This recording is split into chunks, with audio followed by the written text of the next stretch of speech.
아동이나 청소년을 대상으로 한 성범죄자에게 가벼운 집행유예 선고가 잇따르고 있어 처벌을 강화해야 한다는 지적이 나오고 있습니다. 속초시가 난개발 방지 조례 개정을 추진하면서 주민들의 찬반 갈등이 심한 가운데 속초시의회가 오늘 공청회를 열었습니다. 제2회 전국 동시조합장 선거가 내일 실시됩니다. 도내에서는 내일 오전 7시부터 오후 5시까지 142개 투표소에서 투표가 진행됩니다. 본격적인 영농철을 앞두고 논밭두렁 태우기가 반복되고 있지만 해충보다는 익충이 많이 죽고 산불 발생 위험도 커지는 것으로 나타났습니다. 시청자 여러분 안녕하십니까? 뉴스데스크 강원입니다. 아동이나 청소년을 대상으로 한 성범죄가 끊이지 않고 있습니다. 하지만 처벌 수위가 가벼워 처벌을 강화해야 한다는 지적이 나오고 있습니다. 이용 기자가 보도합니다.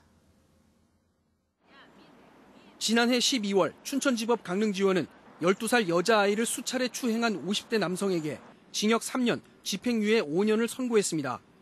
피고인이 반성하고 있고 초범이라는 이유로 형 집행을 유예했습니다. 13살 여자아이를 강제 추행한 혐의로 재판에 넘겨진 20대 남성에게도 징역 2년, 집행유예 3년을 선고했습니다.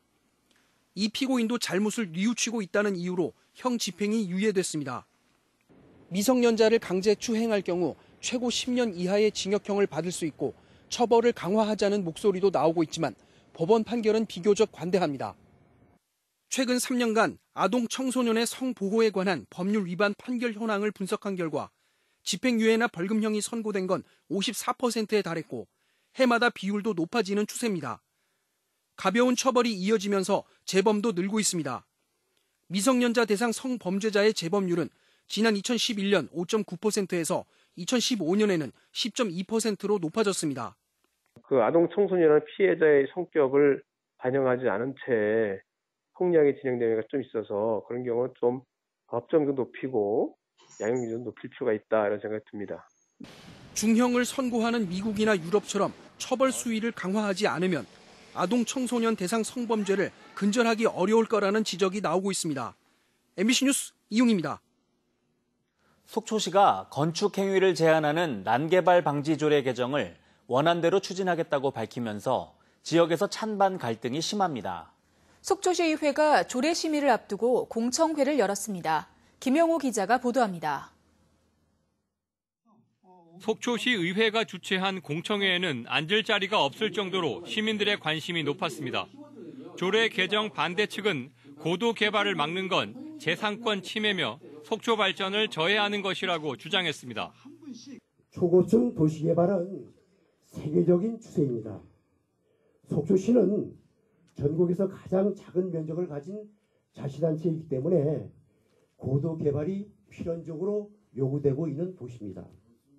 찬성 측에서는 난개발로 자연 경관이 침해되고 지역의 관광 경쟁력도 떨어진다고 맞섰습니다.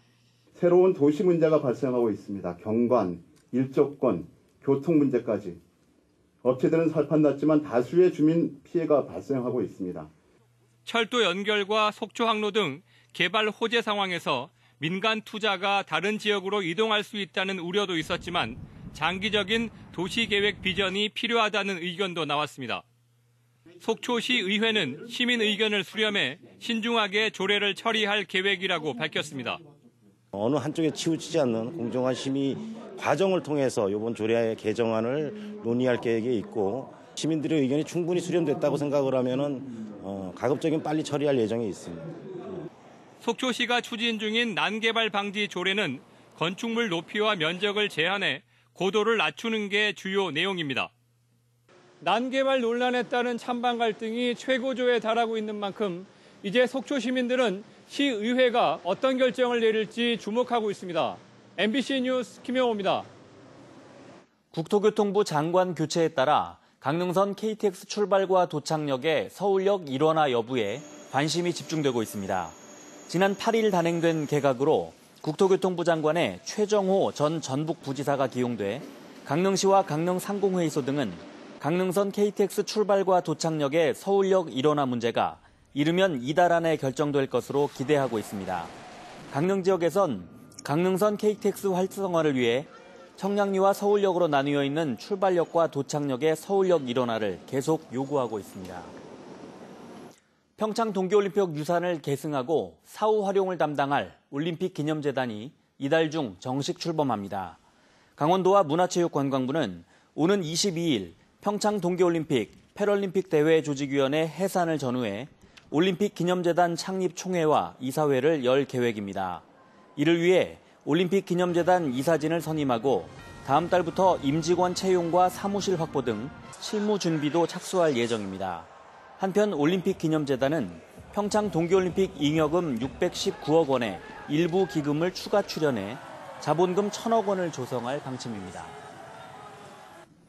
농협과 수협, 산림조합의 대표를 뽑는 제2회 전국 동시조합장 선거가 내일 실시됩니다.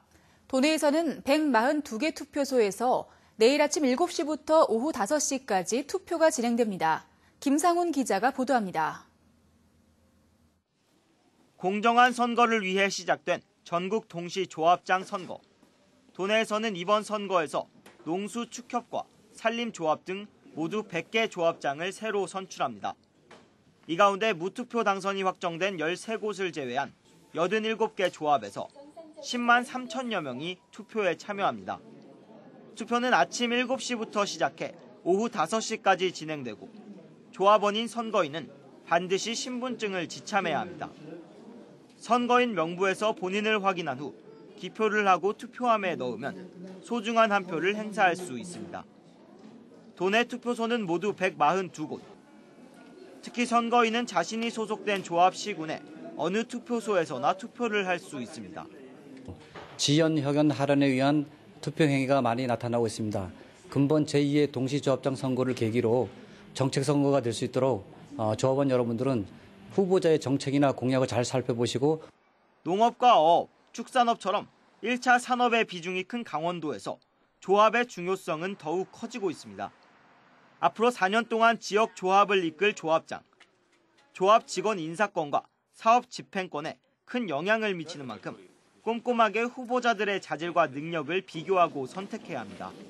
조합장이 지역에 막강한 권한을 갖는 만큼 공약에 따라 투표하는 것이 중요합니다. MBC 뉴스 김상훈입니다. 영농철을 앞둔 농촌에선 이맘때면 해충을 없애겠다며 논밭두렁을 태우는 일이 잦습니다. 관행적으로 이루어지는 일인데 실제로 얻는 것보다 잃는 게 더 많은 것으로 나타났습니다. 조교환 기자입니다. 불이 바람을 타고 산 위로 번집니다. 경사가 심한 야산에서 난 불을 끄기 위해 헬기까지 투입합니다. 마을 주민이 밭에 잡초를 태우다 번진 불은 임야 0.3헥타르를 태우고 3시간 만에 꺼졌습니다. 올해도 춘천과 철원에서 밭에 잡초를 태우다 불이 나 재산 피해를 냈습니다. 봄마다 반복되는 논밭두렁 태우기는 실제 효과가 있을까? 농촌진흥청이 논두렁을 태워 미세 동물의 서식 정도를 살펴봤습니다. 원래 논두렁엔 생태계에 이로운 익충류가 95% 가까이 살고 있고 해충은 겨우 5% 정도였습니다. 논두렁을 태우면 해충은 사라지지만 익충류가 더 많이 죽을 수밖에 없습니다. 논두렁 태우기를 한 경우 가장 많았던 톡톡이류는 82.1%가 감소돼 익충의 비중이 크게 줄어들었습니다. 즉 다시 말해 논밭두렁 태우기는 해충 방제에 큰 효과가 없다는 것을 보이고 있습니다. 강원도 소방본부에 따르면 최근 5년간 3월에 난 산불 325건 가운데 44.6%인 159건이 논밭두렁과 농산 부산물 태우기로 인해 발생했습니다. 논두렁, 밭두렁, 농산 부산물 소각으로 인한 산불로 이어질 확률이 매우 높습니다. 산불이 발생했을 경우 3천만 원 이하의 벌금이나 3년 이하의 징역에 사소한 부주의가 자칫 큰 화를 불러올 수 있어 농업인들의 인식 개선이 필요합니다. MBC 뉴스 조규환입니다.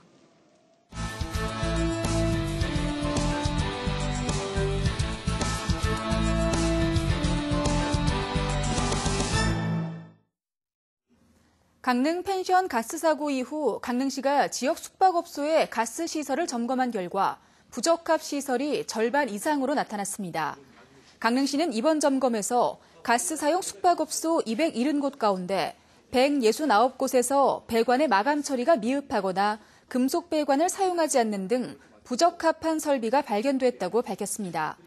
강릉시는 업소 등의 시정 조치를 지시하고 가스 공급자들에게는 주기적인 안전점검을 당부했습니다.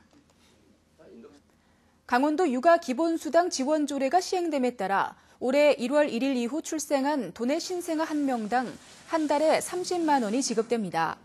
강원도는 조례가 시행된 3월 8일 이후 신생아는 출생 신고 시 수당 신청을 하고 3월 7일 이전 출생아는 읍면 동주민센터에 신청하면 올해 1, 2월분을 소급해 지급한다고 밝혔습니다.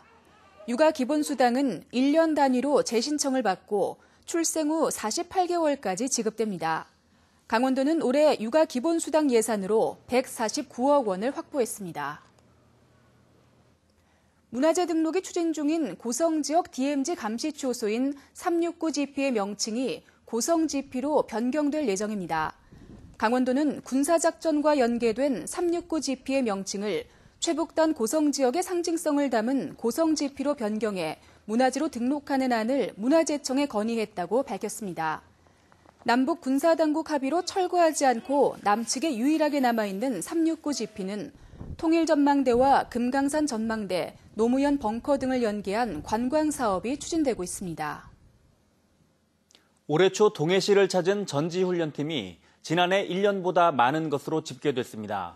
동해시는 지난 1, 2월 동계훈련 기간에 108개 팀, 2,400여 명의 선수단이 방문해 지난해 유치한 96개 팀을 초과했다고 밝혔습니다.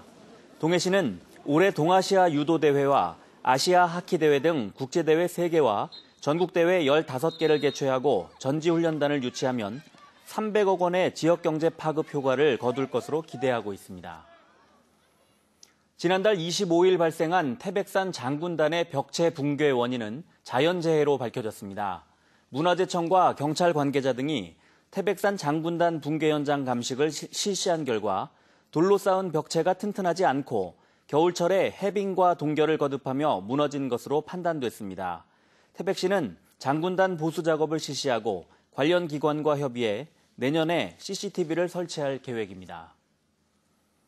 김정중 강원도 의원이 양양경찰서와 양양교육지원청 설치를 촉구했습니다. 김 의원은 오늘 열린 강원도의회 임시회에서 양양경찰서 신설안이 지난해 행정안전부를 통과했지만 기획재정부 예산심의를 통과하지 못해 막혔다며 올해 반드시 통과돼야 한다고 말했습니다. 또 도내에서 유일하게 교육지원청이 없는 양양군에 지난 2015년 양양교육지원센터가 설치됐지만 정책이나 예산 결정권이 없다며 교육지원청 신설이 시급하다고 주장했습니다.